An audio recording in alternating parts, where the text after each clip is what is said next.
Kemi Badenoch took Keir Starmer to task in today's Prime Minister's questions with sharp, pointed critiques. In this video, we'll share her key arguments and dive into the leadership principle of management accountability. Before we get into the details, if you love diving into political issues and enjoy hearing a principled take on them, then hit the like button, share this video, and subscribe to join the conversation. It will help our channel reach a wider audience. Yesterday, the head of the OBR warned the government that higher and higher levels of taxes are bad for growth. Does the Prime Minister agree? Prime Minister. Mr. Speaker, I'll tell you what's bad for growth. 14 years of a Tory government. That's what the stagnant growth for 14 years, leaving a £22 billion back hole.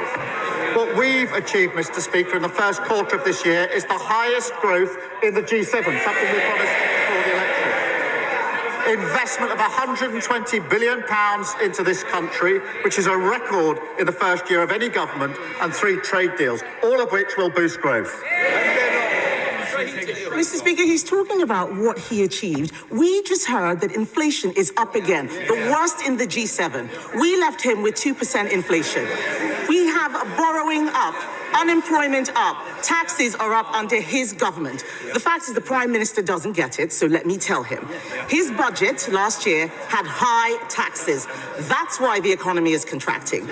But, Mr. Speaker, the government has said that they won't put up taxes for people on modest incomes.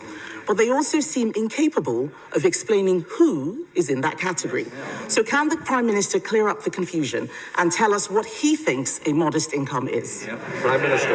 Mr. Speaker, I think of the working people across this country who put in every day and don't get back what they deserve, and that's who we're working for. That's who we're fixing the country. The sort of people that work hard but haven't necessarily got the savings to buy themselves out of problems. And Mr. Speaker, that's who we're working for, and that's why we put the national living wage up. That's an extra £1,400. The national minimum wage up. That's £2,500 a year. The triple lock, Mr. Speaker, that went up pension up £470. And of course, we're extending childcare, opening free breakfast clubs and free school meals. We know exactly who we're working for. She comes here every week and just talks the country down. Mr. Speaker, I'm not talking the country down, I'm talking him down. I asked him what a modest income was. He answered what a working person is. He doesn't know what a modest income is, and even on working people, they cannot define it. The Chief Secretary to the Treasury said that working people are people who don't get a payslip, but millions of self-employed people don't get a payslip. So are the self-employed next in line for a Labour tax rate? The self-employed were the very people who suffered under their watch, repeatedly suffered under their watch, particularly if I remember during COVID, when they didn't get the support that they needed. But she talks the country down, she cherry picks. We have created, Mr. Speaker, since we've been in government, we've created 380,000 jobs, the employment rate is up, and inactivity is down, the complete opposite of what we inherited. I don't know where these 3,000 jobs are coming from. Unemployment has gone up every month under his government. And perhaps he should speak to farmers and small business people and find out what those working people think about his government. But, Mr. Speaker, that's not all. We know the Chancellor is launching a review into pension contributions. It's as clear as day why this is. It is because the government is considering taxing them. Does the Prime Minister agree with me that a tax on pension contributions is a tax on working people? Prime Minister. Mr. Speaker, we made absolutely clear manifesto commitments, which she asked me about last week and we're keeping to. I'm not going to write the budget months out from the budget. But, Mr. Speaker, I'm proud of the decisions that we took to invest in our NHS, to invest in our public services, all the decisions that they opposed. And it's no wonder that after a first year of a Labour government, business confidence is a 9-year high. That's longer than she's been in government. Mr. Speaker, 384, I'm not withdrawing, I'm going to repeat. Business confidence is at a 9-year high. Mr. Speaker, he says he's not going to write the budget, but his Chancellor is on the front of the Daily Mirror talking about what she's going to do on taxes. So why can't he do the same in the chamber? Yes. But I asked him about pension contributions. The truth is he doesn't want to talk about pension contributions. It's all right for the Prime Minister. He has his own special law to stop his personal pension from being taxed. But let's be honest, Mr. Speaker, this is really about choices. My party knows that there is an alternative to tax rises. It's cutting spending, something that they are too scared or perhaps too weak to do. We offered to work with him to reform welfare and make meaningful savings. But his refusal sent a signal, and now the cost of borrowing is rising. The budget is in November, that is months away, and the markets may not wait. What will the Prime Minister be doing over the summer to get a grip on the cost of borrowing? Prime Minister.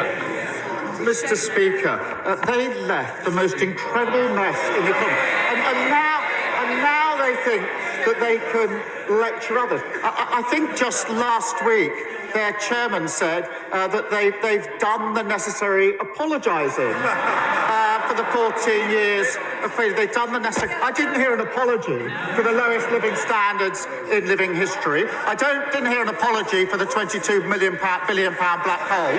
I didn't hear an apology for the Liz Truss mini budget. So maybe she should like to stand up and make that apology now.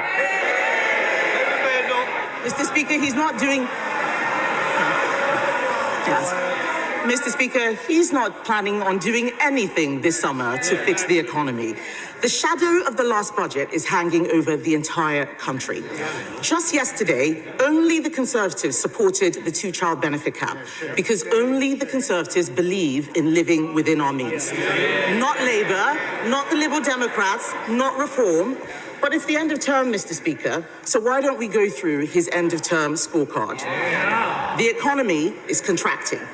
Inflation, highest in the G7. Unemployment, up every month under this government. Spending, out of control.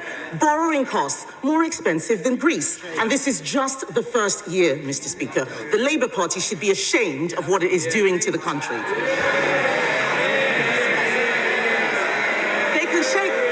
Mr. Speaker, they can shake their heads as much as they like. The fact is, this summer, they're going to have to go to their constituents and explain why they've been making such a mess over the last 12 months. And isn't the case, Mr. Speaker, that the worst, given that this is just their first year, the worst is yet to come?